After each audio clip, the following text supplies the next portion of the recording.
முன்னொரு காலத்துல ஒரு காட்டுல புலியும் நரியும் இருந்துச்சு. அது காடு முழுக்க தன்னோட கட்டுப்பாட்டுல வச்சு பெருமைப்பட்டுக்கிட்டே இருந்துச்சு. கர்வத்தோட சுத்திக்கிட்டும் இருந்துச்சு. புலிக்கு அந்த காட்டுல இருந்த எல்லா விலங்குகளும் பயந்துச்சுங்க. புலி எதிர்க்க வந்தத பார்த்த விலங்குகளும் பயத்துல அப்படியே தெரிச்சு ஓடுச்சுங்க. அவ்வளவு பயம் இருந்தது அந்த விலங்குகள் கிட்ட.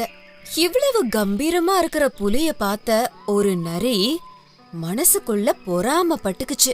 அந்த நரி, இந்த புலிய மட்டும் பார்த்து எப்படி இதுங்க பயப்படுதுங்க அப்படிங்கிற விஷயத்த பத்தி ஆழமா யோசிச்சுது.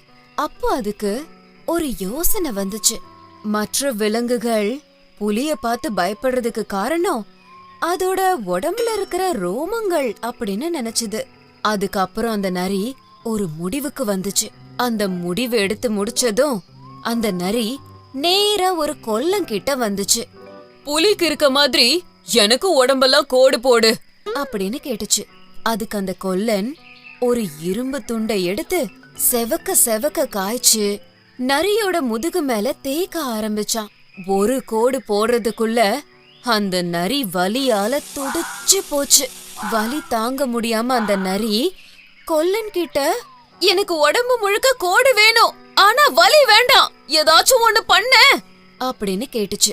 அதுக்கு அந்த கொல்லன் அந்த நரி கிட்ட, ஒரு வேலை செய், உடம்பு முழுக்க வண்ணத்தால கோடு போட்டுக்கோ அப்படின்னு அறிவுரை கூறினான். அப்ப அந்த நரி, வண்ணங்கள் தீட்டுறவன் வீட்டுக்கு போய் என் உடம்புல புலிக்கோடு மாதிரி வண்ணம் தீட்டு அப்படின்னு சொல்லுச்சு.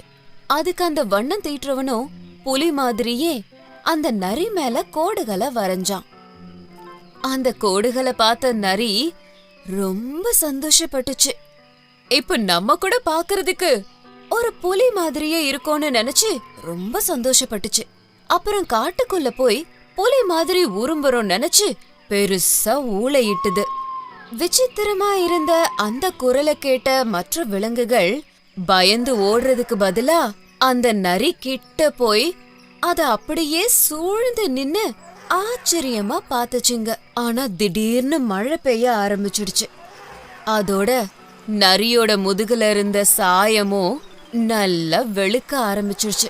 அதுக்கப்புறம் எல்லா மிருகங்களும் அந்த நரிய பார்த்து ஏளனமா சிரிக்க ஆரம்பிச்சுதுங்க. குழந்தைகளே, நம்ம எப்பவும் நம்மள மாதிரி தான் இருக்கணும்.